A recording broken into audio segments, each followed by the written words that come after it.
प्रिय विद्यार्थियों, नमो नमः। आज है गुरुवार, बृहस्पतिवार, थर्सडे, जिसको हम करते हैं एक संस्कार युक्त श्लोक। पिछले 2 गुरुवारों को हम कर चुके हैं। कराग्रे वस्ते लक्ष्मी कर मध्य सरस्वती कर मूले तु गोविंद प्रभाते कर दर्शनम। इसके साथ दूसरा भी कर चुके हैं, समुद्र वसने देवी पर्वत स्तन मंडले, और उसके पश्चात विष्णु पत्नी नमस्तुभ्यम पाद स्पर्शम क्षमस्व में। तो आज उससे आगे बढ़ेंगे। अगला आज का संस्कार युक्त श्लोक का पढ़ेंगे और उसके बाद जानेंगे आज का दिन विशेष, आज कौन सा दिन विशेष है। उससे पहले यदि आपने अभी तक संस्कृत शिक्षा चैनल को सब्सक्राइब नहीं किया है तो सब्सक्राइब कर लीजिएगा, साथ ही बेल आइकन का बटन अवश्य दबाइएगा ताकि भविष्य में आने वाली सभी वीडियो का नोटिफिकेशन आपको प्राप्त हो सके। इसी के साथ आप चैनल के साथ बने रहिए, जुड़े रहिए, पूरा वीडियो देखिए, लाइक कीजिए, हाइप कीजिए और अपने मित्रगणों के ग्रुपों में शेयर भी अवश्य कीजिएगा ताकि वो भी संस्कार युक्त श्लोकों के विषय में पढ़ सके, समझ सके और जान सके। तो 2 दिन के 2 श्लोक करने के पश्चात आज हम कर रहे हैं तीसरा श्लोक। सुबह उठने के पहले बिस्तर पर बैठे बैठे आप अपने हाथों का दर्शन करें, उसके बाद पृथ्वी को स्पर्श करें। श्लोक दोनों लिखे हुए हैं, अगर नहीं आते हैं तो वैसे कर लीजिएगा। उसके पश्चात क्या करेंगे, पृथ्वी पर पैर रखने के बाद उठने के पश्चात नित्य क्रिया करने के पश्चात फिर हम आज ये तीसरा जो श्लोक है उसका वर्णन करते हैं, उसकी चर्चा करते हैं। क्या है श्लोक? अभिवादनशीलस्य नित्यं वृद्धोपसेविनः चत्वारि तस्य वर्धन्ते आयुर्विद्या यशो बलम। अर्थात वे मनुष्य, वे विद्यार्थी, वे बालक जो अभिवादन करना, जिनका स्वभाव अभिवादन, नमस्कार करना। दूसरा, बड़े बूढ़ों की सेवा करना। ऐसे व्यक्तियों की, ऐसे बालकों की 4 चीजें बढ़ती है, आयु, विद्या, यश और बल। अर्थात हम अपने से बड़ों को नमस्कार करेंगे तो हमें आशीर्वाद स्वरूप कुछ न कुछ अवश्य मिलेगा। या तो कहेगा अगला सामने वाला, आयुष्मान भव चिरायुर्भव, आयु बढ़ेगी। और यदि आप विद्यार्थी हैं तो बड़े समझेंगे हाँ विद्यार्थी है, खूब पढ़ लिख विद्वान बन भाई, विद्या हो गई। यस, जब आप ऐसा करेंगे तो चारों ओर आपकी चर्चा होगी कि फलों का बालक, दूसरे का वह बालक कितना उत्तम है, सबको नमस्कार करता हुआ चलता है। इस प्रकार से क्या होता है, यश फैलता है। और यदि आप कुछ खेल रहे हैं तो वहां पर सभी आपको बल प्रदान करने का आशीर्वाद देते हैं। आशीर्वाद में बड़ा बल होता है। चलिए थोड़ी चर्चा करते हैं आशीर्वाद की। महाभारत युद्ध के विषय में सबको पता है। उस महाभारत युद्ध में जब दुर्योधन जाने लगा तो अपनी माता के पास गया, माता को नमन किया। माता को पता है कि पुत्र युद्ध में जा रहा है, लेकिन माता ने उसको विजयी भव का आशीर्वाद नहीं दिया। और भी बहुतों के पास गया, पिता के पास गया, औरों के पास गया, किसी ने भी उसको विजयी भव का आशीर्वाद नहीं दिया।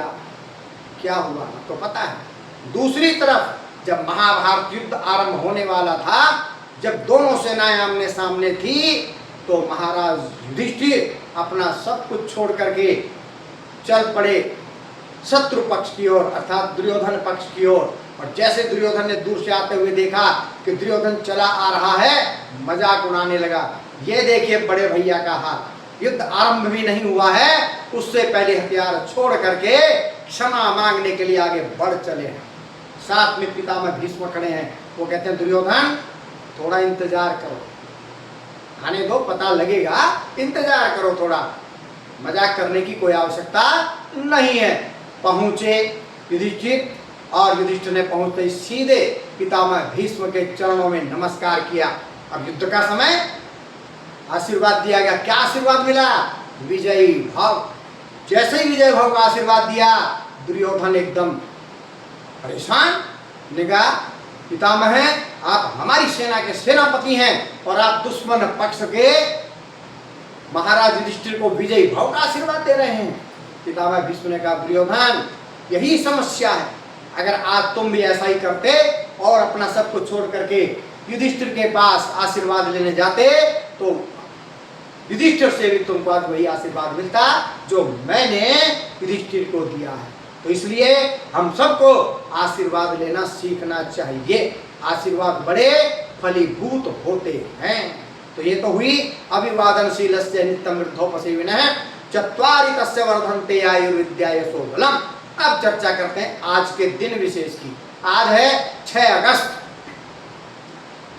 आज के दिन वो हुआ जो कभी नहीं होना चाहिए था।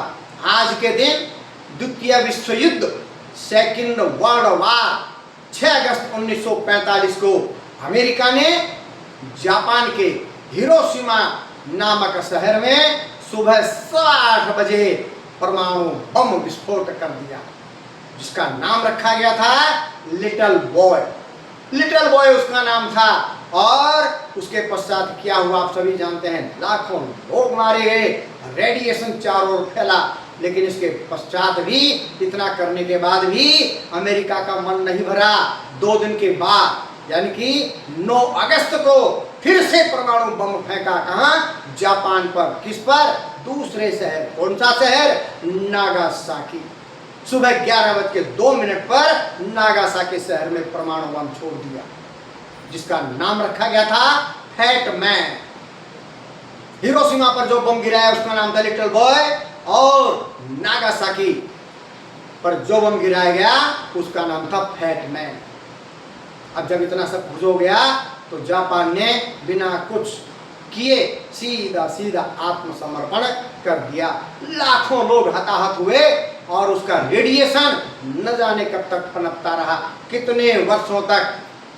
बच्चे अंग विकार, हैंडीकैप्ट पैदा हो रहे थे, पूरा अंग नहीं था। आज भी वो विकिरण कहीं ना कहीं वहां पर है, इतना रेडिएशन फैला।